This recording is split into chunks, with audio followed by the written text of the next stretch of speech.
중국몽은 1645년 만주족이 세운 청나라 때로 중국의 영향력을 혹은 그 이상의 영향력을 가져가는 것이 1차적인 목표가 아닐까.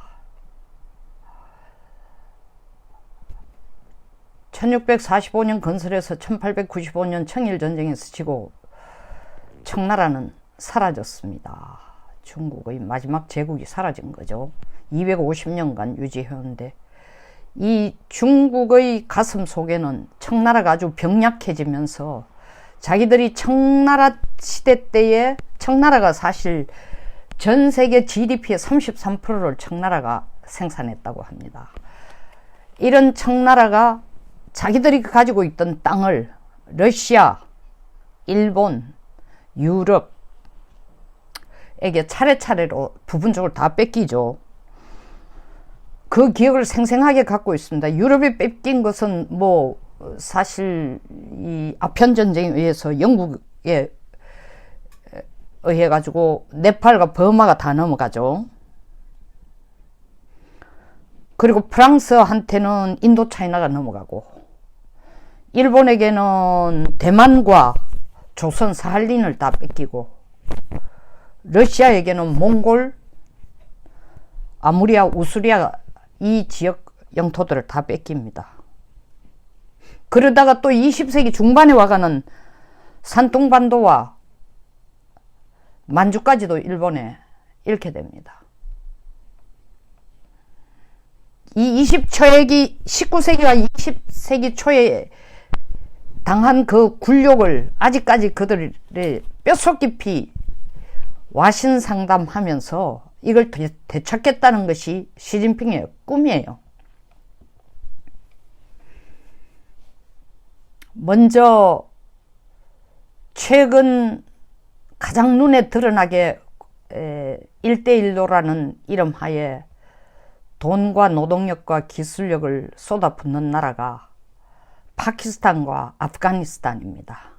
파키스탄에는 인도 바로 옆에 붙은 서쪽으로 붙은 파키스탄 바로 머리 위에 있는 나라가 아프가니스탄이에요. 인도양으로 내려올 수 있는 육지를 통해 인도양으로 올 수 있는 중국의 출구라는 것은 아프가니스탄과 파키스탄을 거쳐서 인도양을 지나 홍해로 갈 수 있는 겁니다. 그래서 파키스탄 과다르항도 43년간 사용하겠다라는 계약을 맺고 그 부근에 지금 또 다른 항구를 만들고 있어요. 그리고 아프가니스탄에서는 말은 그럴듯합니다. IS 퇴출하기 위해서 탈레반 무장 세력을 탈퇴하기 위해서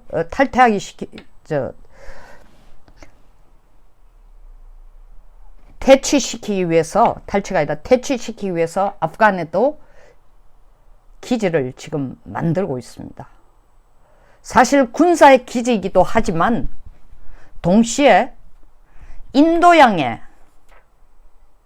남중국해가 다 막혀가지고 미군에 의해서 인도 태평양 협력에 의해서 다 막혀서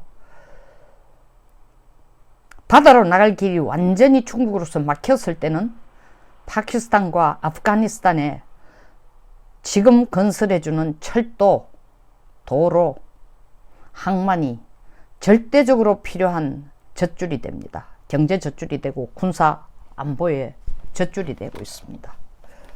또한 아프가니스탄은 천연 자원을 많이 갖고 있지만 인구도 적고 기술이 너무 낮은 수준이니까 이런 나라는 들어가서 중국이 마음대로 주무르기가 충분한 거죠.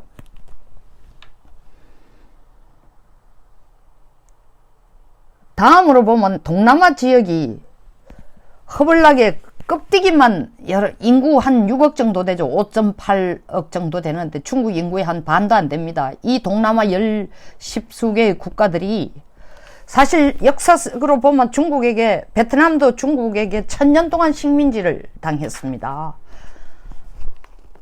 버마 같은 경우에는 사실 엄청난 천연 자원을 갖고 있어요. 그러니까 버마 벵골만 기지도 중국이 들어가서 지금 그 중국 기지를 만들고 있습니다.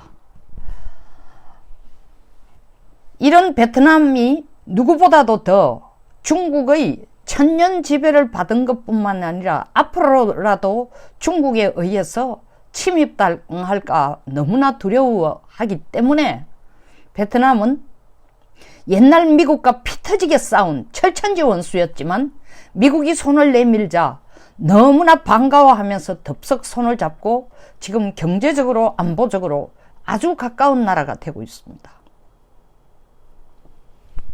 필리핀 마찬가지입니다. 이런 사실 가장 중국으로서는 자기들의 꿈을 실현하기 위해서 가장 적극적으로 쉽게, 꿈이라는 것은 중국몽입니다. 쉽게 활용할 수 있는 출구가 바로 동남아시아예요. 버마 같은 경우에는 중국 국경 자체가 중국과 이 국경을 접하고 있는 나라는 어떤 분은 14나라라 하는데 러시아와 북한까지 아마 16개국입니다. 그리고 이 북경을 접하고 있는 내륙의 접하고 있는 국경선이 약 18,000km예요. 그리고 중국에서 사실 해안선을 따라 내려와서 다른 동남아 국가들과 접하고 있는 거리는 14,000km나 됩니다.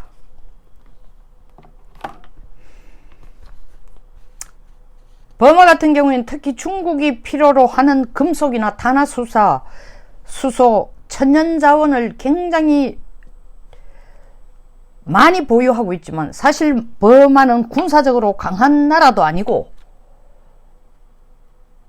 군 중심 국가도 아닙니다. 그러니까 벵골만의 가스전에서 가스를 실어 나를 수 있는 수송관을 중국이 지금 지어주고 있는 겁니다. 중국으로서는 이 에너지 확보라는 것은 너무나 중요한 것이니까요.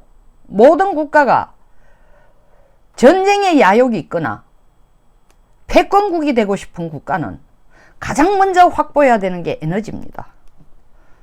자기와 중국과 경쟁하고 싶은 나라는 중국이 미국을 상대로 하는데 미국은 에너지 완전히 독립국이 됐을 뿐만 아니라 앞으로 천연가스는 미국이 수출하고 팔아먹는 나라가 됩니다. 수입하는 게 아니라.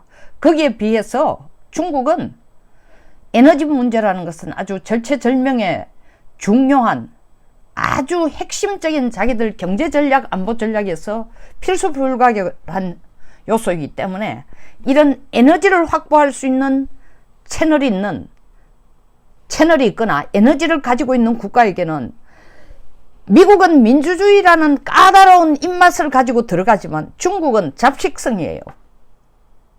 자기들이 관계하는 국가 이념이 공산주의든 독재자든 민주주의든 관계없습니다. 아프리카를 보십시오. 얼마나 많은 독재주의자들이 그 나라들을 통치하고 찢어지게 가난한 빈곤 속에서 자국 국민들을 죽이고 있음에도 불구하고 천연자원과 시장에 눈이 먼 중국은 그 독재자들이 독재 정권을 계속 유지할 수 있는 돈을 대주려고 하고 있는 겁니다. 그게 바로 중국, 아프리카 경제 협력 체제예요. 타일랜드 같은 경우도 중국에 대해서 상당히 나름대로 균형자와 버팀목 역할을 해왔습니다. 그러니까 최근에 타일랜드에 더 적극적으로 관여하기 위해서 타일랜드 북동부 지역에 우리로 치면 약간 새마을 사업과 비슷한 혹은 뭐라고 하죠? 우리 지금 재건설이 아닌 이 도시 환경 정비 이런 프로젝트를 하려 들어가는데 적극적으로 들어가니까 일본도 따라 들어가면서 우리도 하자 하고 있는 거죠.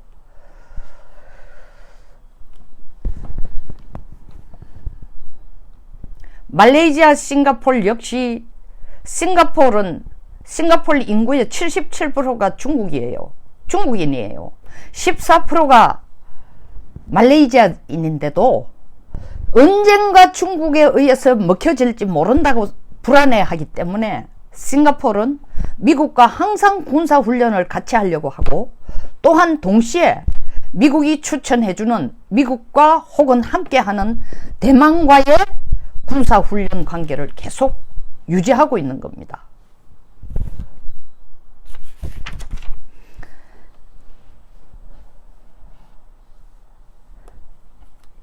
어쨌든 이런 동남아 국가들이 중국에 대해서 옛날 청나라 시대 때와 같은 그런 다시 식민지화 혹은 조공국이 되는 두려움 때문에 자기들의 생존을 위해서 미국 쪽에 가까워지고 미국과 동맹국을 유지하고, 중국과 국경을 가지고 있는 국경을 접하고 있는 14개국 중에서 실질적으로 미국과 가까운 나라는, 미국과 동맹관계를 갖고 있는 나라는 6개국이에요.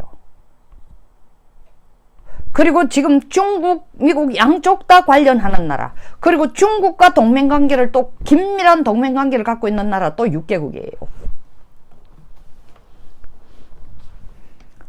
그럼에도 불구하고 지리적인 접근성 때문에 동남아 국가는 미국을 제치고 2004년부터 실제로 중국의 제일 큰 무역 파트너가 됩니다. 미중 패권 전쟁이 시작이 됐습니다. 화웨이가 그 첫 발입니다. 그 전에 작년에 JT라든가 중신산업 이런 몇 개의 사업체들에 대해서 대북 제재 내지는 세컨다리 보이콧을 했지만, 본격적인 이 포화를 터뜨린 것은 화웨이 사건입니다. 그러나 그것은 경제전쟁, 기술전쟁의 한 면이고, 실질적으로 정치적인 지리를 바꿔 놓을 수 있는 나라들은 한반도와 대만입니다. 한반도와 대만을 누가 가져가느냐에 따라서 미중 패권 전쟁은 결정이 납니다.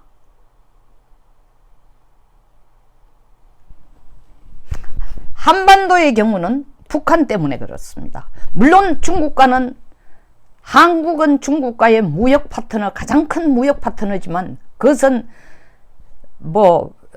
값싼 노동력, 지리적으로 가깝고 이런 거 있지만, 우리로서는 돈을 벌 수 있는, 연간 200조를 벌 수 있다는 거 어마어마한 그런 시장이지만, 실질적으로 중국으로서는 굉장히 전략적으로 우리에게 접근하고 있는 겁니다.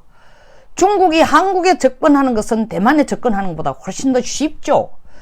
대만에 대해서는 중국은 원 차이나 팔리시라는 것을 1971년 미중 대땅들을 선언하면서 닉슨과 마오쩌둥 사이에 합의된 내용이지만, 미국은 실질적으로는 원 차이나를 인정해주지 않습니다. 원 차이나를 인정해준다면 미국이 시간이 갈수록 대만에 대한 중요성을 부여를 하고, 더더구나 올해 국방수권법에 있어서 대만에 대한 항을 따로 만들었어요. 그리고 6개의 협력 조항을 만들었고, 그 협력 내용을 보면은 미국이 한반도와의 협력보다 대만의 협력에 훨씬 더 큰 공을 들이고 있습니다. 그만큼 대만은 미중 패권 전쟁의 활용 점정 혹은 최종적인 정치 지도를, 정치적 국경을 바꾸는 변수가 될 것이다. 이유는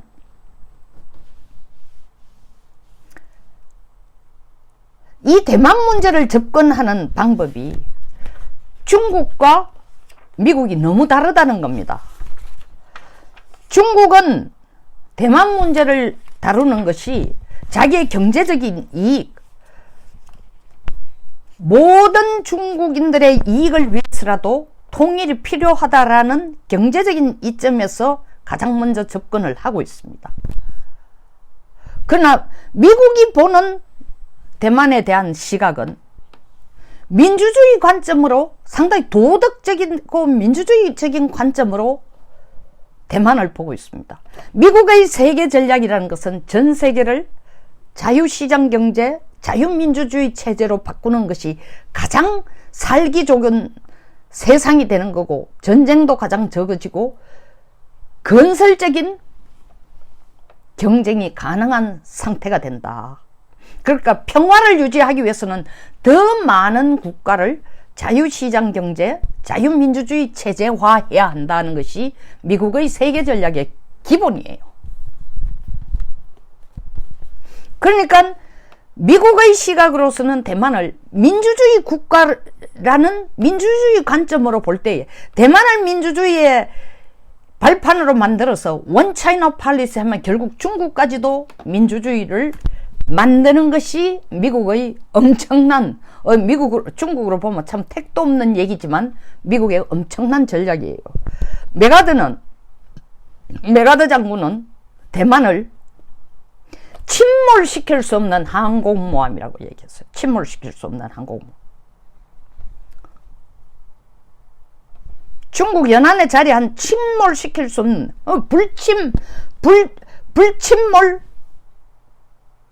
불침의 항모라고 했습니다. 그리고 일본의 유명한 전략가 요시하라는 대만을 미국과 같은 외부 세력이 중국 연안에 힘을 가할 수 있는, 방사할 수 있는 프로젝션, 방사하기에 딱 좋은 지리적 위치에 놓여 있는 나라다. 그러니까 중국을 때리기 위해서는 발판을 갖고 있어야 되는데 그 발판이 대만이라는 겁니다. 이런 상황이니까 중국은 대만이 독립선언 어쩌고 저쩌고 하는 거는 그냥 견딜 수가 없는 거예요. 국가의 경제적인 이익을 위해서 대만이 필요한 것, 대만과 중국이 통일하는 것도 필요하지만, 그것도 아주 중요하지만, 미국의 관점으로 볼 때는, 중국이 보는 미국의 관점에서 보면은 민주주의 측면에서 불침 항모라고, 대만이 침몰시킬 수 없는 항모라면은 미국은 그 항모에 올라타서 중국 연안을 향해 미사일도 날리고 뭐도 날리면서 결국 민주주의를 국가로 만들겠다라는 거니까 중국으로서는 이 대만의 전략적, 미국이 가지는 대만에 대해서 미국이 가지는 전략적 이해가 중국으로서는 한없이 따갑고 아프고 부담이 되는 거예요. 그러니까 어떤 일이 있어도 대만과 통일이 돼야 된다라는 건데,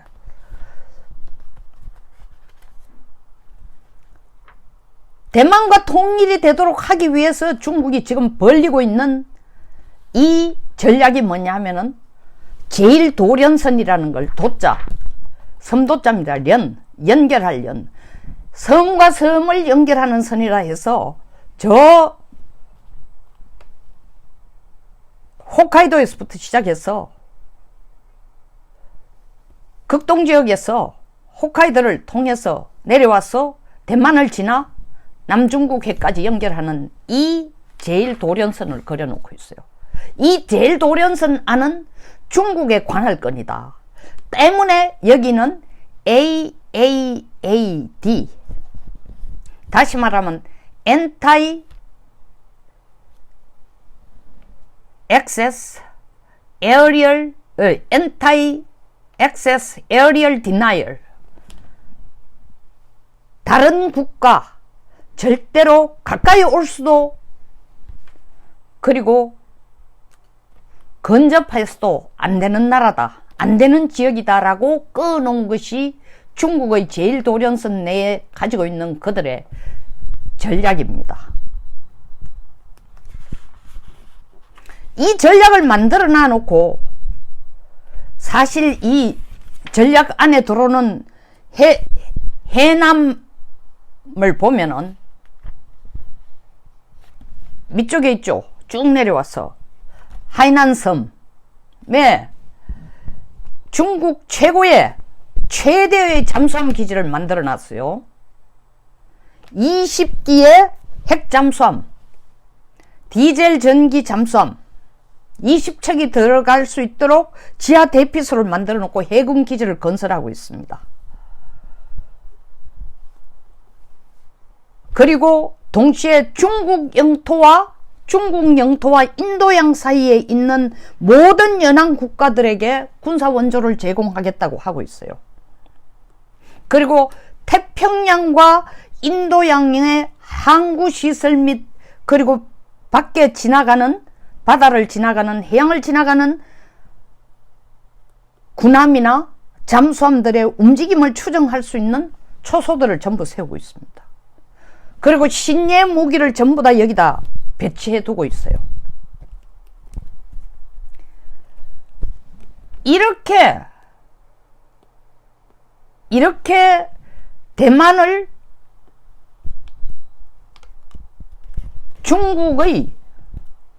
미국이 볼 때는 중국을 침입하기 위한 발판이지만 중국이 볼 때는 미국이 대만을 가져갈 경우에는 남중국해 전체가 불안해진다.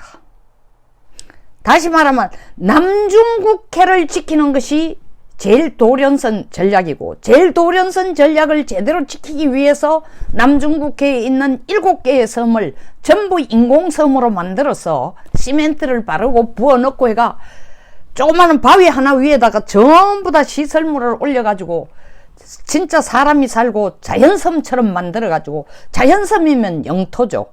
영토와 영토 사이에는 각각 12해리, 영해와 영해 사이에는 12해리의 영해라는 이 국제해양법 기준에 의해서 섬과 섬 사이가 24해리가 안 되는 23해리 정도 된다. 혹은 그 이하가 되는 데를 지나간다면은 이것은 중국의 영토를 침해하는 것이라고, 영토 침범이라고 지금 우기는 것입니다.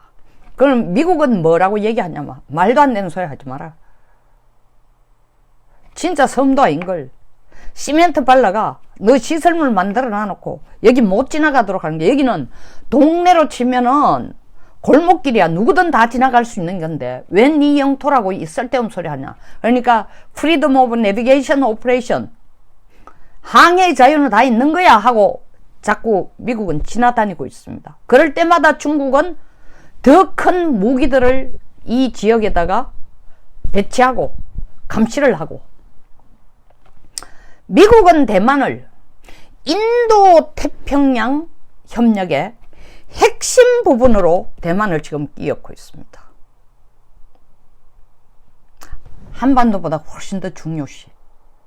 한반도가 미중 패권 전쟁의 중요한 부분은 발해만에, 사실 옛날 우리 땅이었죠. 중국의 옆구리, 오른쪽 옆구리 밑에 있는 발해만이 엄청난 소위 말하는 석유 저장고예요. 채굴할 수 있는. 뿐만 아니라 발해만 발해 옆에 누가 있습니까? 중국과 아삼육인 북한이 있죠. 그러니까 중국은 북한을 미국에게 뺏긴다는 것은 한반도 전체를 뺏기는 거다. 미국에게 뺏기는 거다. 그리고 한반도 전체를 미국에게 뺏기는 것은 중국이 미국과 패권전쟁을 하면서 반드시 확보해야 될 2개의 거점 중에 하나를 뺏기는 것이다.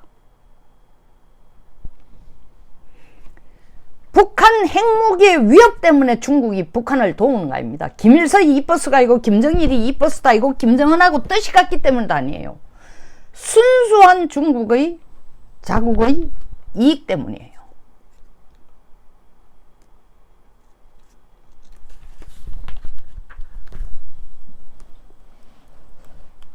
대만의 대만의 지금 어마어마한 미사일 방어, 대공, 대피소, 이것은 전부 미국이 만들어주고 있습니다. 미국이 지원하고 있습니다. 더구나 작년부터 시작된 게 뭡니까? 미국과 대만의 방산협력, 노골적으로 무기 생산하는 거 협력하겠다. 무기 파는 것뿐만 아니라 우리 거 사가는 것뿐만 아니라 기술도 주겠다. 어떤 일이 있어도 중국과 하나 되는 것은 안 된다.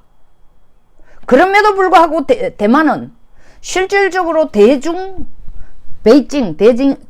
건 베이징 중심으로 볼 때에, 북경 중심으로 볼 때 대중 투자가 60%예요.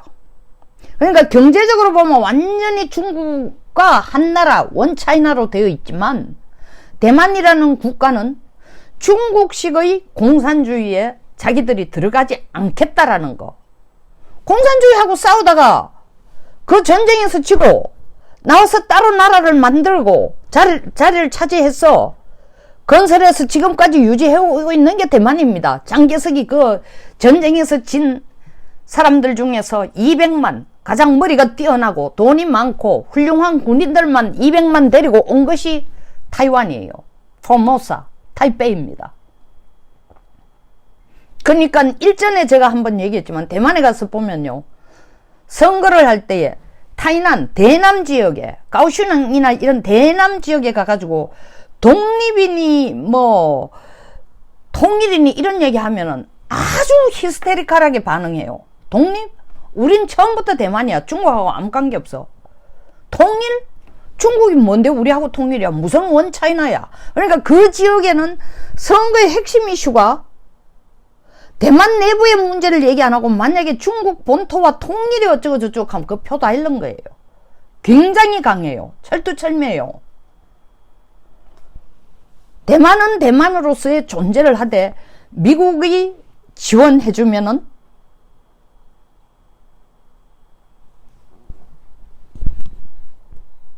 타이완은 그대로 독자적으로 독립국으로서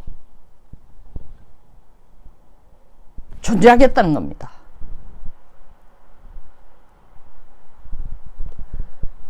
만약에 해협의 전쟁의 이 대만 해협에 대만하고 중국 본토하고의 이거를 해협이라 그러죠. 대만 해협이라 그럽니다. 해협의 전쟁을 벌여가지고 전쟁이 일어날 경우에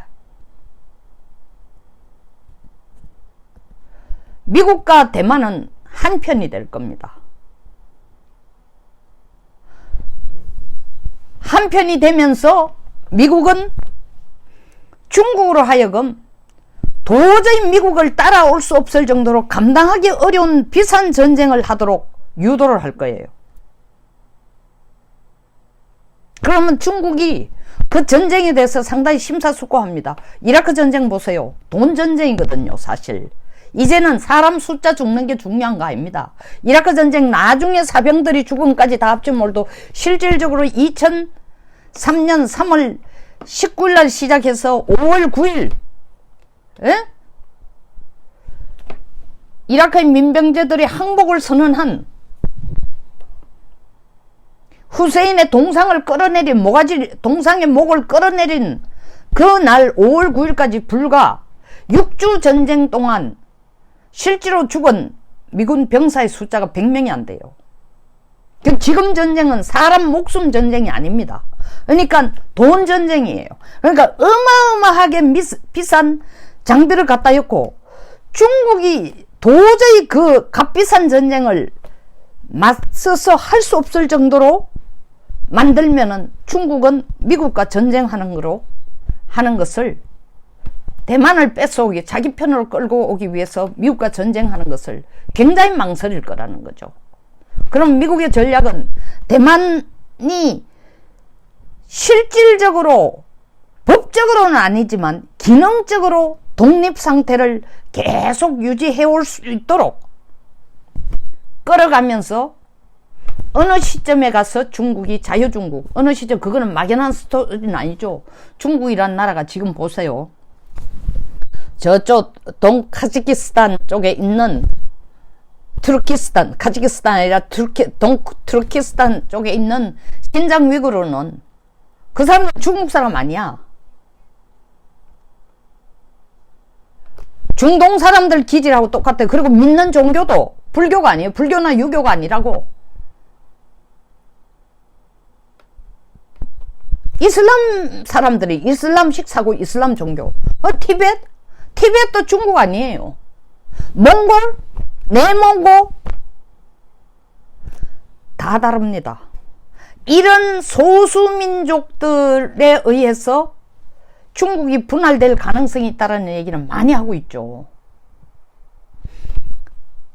통제할 수 없는 정도로 중앙 집권 체제로 통제할 수 없는, 정치 체제를 통제할 수 없는 수준으로 미국은 달라일라마도 쑤시고 신장도 쑤시고 몽골 쪽도 미국에 가까운 쪽으로 끌어가고, 더더구나 미국은 러시아와 가까워지면서 아까 말한 아무르나 이쪽으로, 사실 트럼프의 미래 전략은 러시아와 가까워짐으로써 미러가 합쳐가 중국을 봉쇄한다는 게 트럼프가 대통령 되자마자 처음 생각한 아이디어였는데, 러시아 게이트 문제 때문에 한 발자국도 그리로 지금 다가가지 못하고 푸틴과의 관계가 시간이 갈수록 자꾸 틀어지고만 있는 겁니다. 그러니까 푸틴은 푸틴대로 지금 어떻게 하고 있어요? 우크라이나에 침공해가 2014년 침공해가지고 크림반도 떠먹고, 이번에는 또 카라치 해협 대교 만들어가지고 카라치 해협까지도 완전히 러시아 땅이라고 주장하고, 그것도 모자라가 최근에는 보니까 동유럽을 굉장히 러시아가 지금 자극하고 있다는 거 아닙니까? 우크라이나의 크림반도 친 것처럼 동유럽도 자꾸 쑤시고 들어가려고 하는 거예요. 딴짓하고 있는 거예요. 어쨌든 간에 이런 식으로 러시아와의 관계도 좋게 함으로써 중국 한편으로는 중국 내부의 소수민족들이 각각 자기의 독립을 외칠 수 있도록 미국이 작업을 하면서, 결국 중국은 중앙 집권 체제의 공산주의 체제를 14억 인구를 끌어갈 수 없는 체제가 되도록 내부에서 무너지도록 하기 위한 첫 발자국으로, 첫 도전으로 미국은 중국의 경제 시스템을 지금 건드리고 있는 겁니다. 그걸, 경제 시스템을 건드리는 것을 무역전쟁, 기술전쟁으로 지금 들어가고 있어요. 기술을 빨리 개발해 2025년에 메이드 인 차이나를 해서 기술 굴기 국가로 되면은, 중국이 기술 굴기 국가가 되면 중국의 경제 시스템이 근본적으로 지금과는 달라지게 된다는 거죠. 지금처럼 노동 집약적인 싼 임금으로 싼 물건을 만들어 가지고 세계 시장에 팔아먹던 방법은 다가오는 4차 산업에 맞설 방법이 없으니까 빨리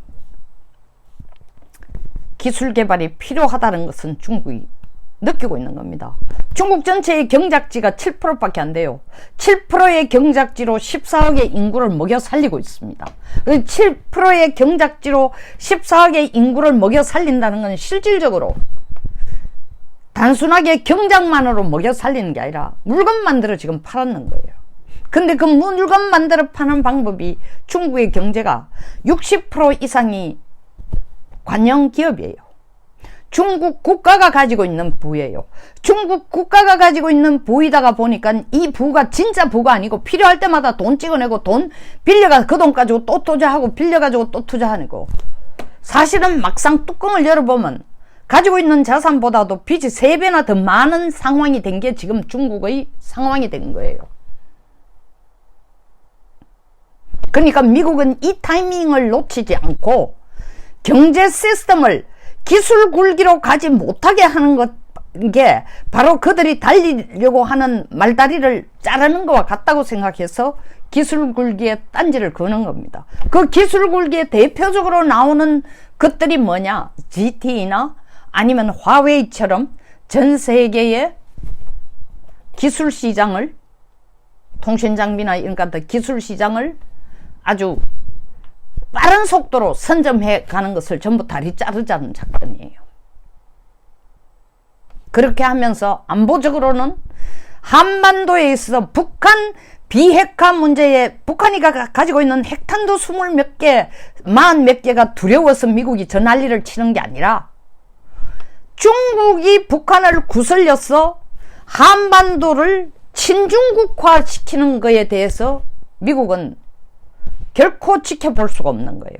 그렇게 될 경우에는 미중 패권 전쟁에 있어서 가장 핵심의 눈깔 두 개인 타이완 하나, 한반도가 중국에 의해서 흔들리거나 중국에 의해서 원차이나가 되거나 중국에 의해서 친중국 국가가 되어버리면은 미국의 근본적인 파이보트 투 아시아, 아시아로의 회귀해서 아시아에서의 미국이 패권을 유지해야 된다라는 기본 그림이 다 흔들어져 버립니다.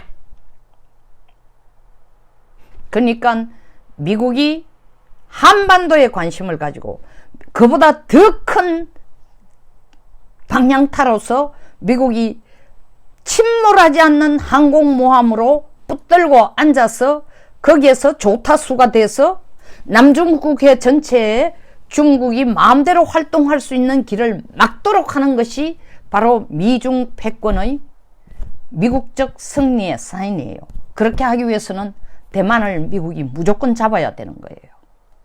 정치적, 경제적, 군사적, 외교적으로. 미중 패권 전쟁은 아주 오랫동안 시작될 겁니다. 본격적으로 시작이 됐습니다. 우리가 지금 눈에 보이는 건 바로 뭐 기술 장비, 5G 장비, 화웨이, 그리고 대북 제재, 세컨다리 보이콧, 이것으로서 문마가 되고 어떻게 될 것처럼 기사들이 자꾸 나오고 있습니다. 그거는 근본을, 소위 말하는 미중 패권 전쟁이 왜 시작되는지 뿌리조차도 이해를 못하고 그런 분석을 하는 거예요.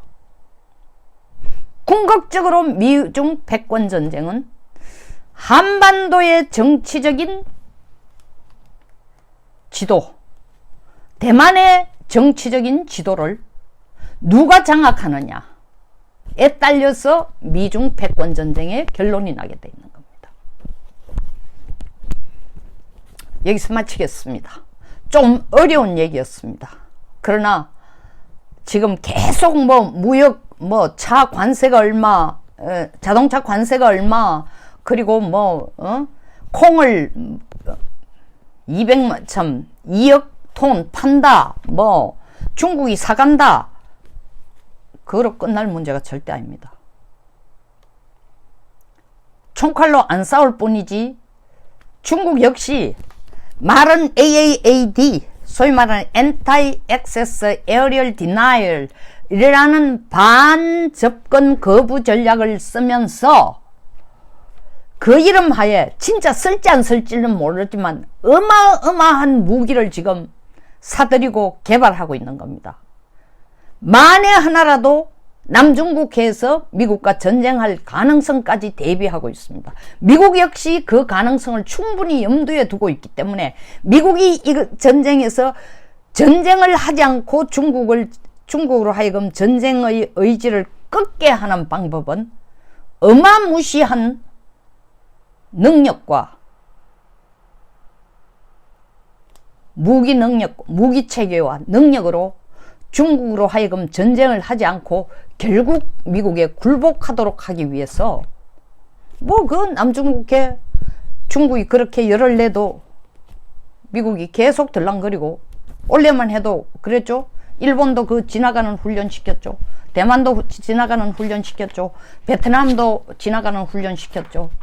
다 미국의 동맹국들. 아주 복잡한 얘기지만 제가 줄여서 하다 보니까 좀 중간중간에 풀쩍풀쩍 뛰는 게 있었습니다. 다른 기회에 조금 더 상세하고 좀 더 시간을 할애해가지고 몇 부로 나눠서 얘기하겠습니다. 일단 느낌을 가지면 다음 강의는 좀 더 수월할 것 같습니다. 감사합니다. 여기서 마치겠습니다. 꼭 이 얘기를 소개하고 싶었습니다. 그러니까 어렵더라도 한번 들어보시면 이해가 되실 겁니다. 공유 부탁드리겠습니다. 감사합니다.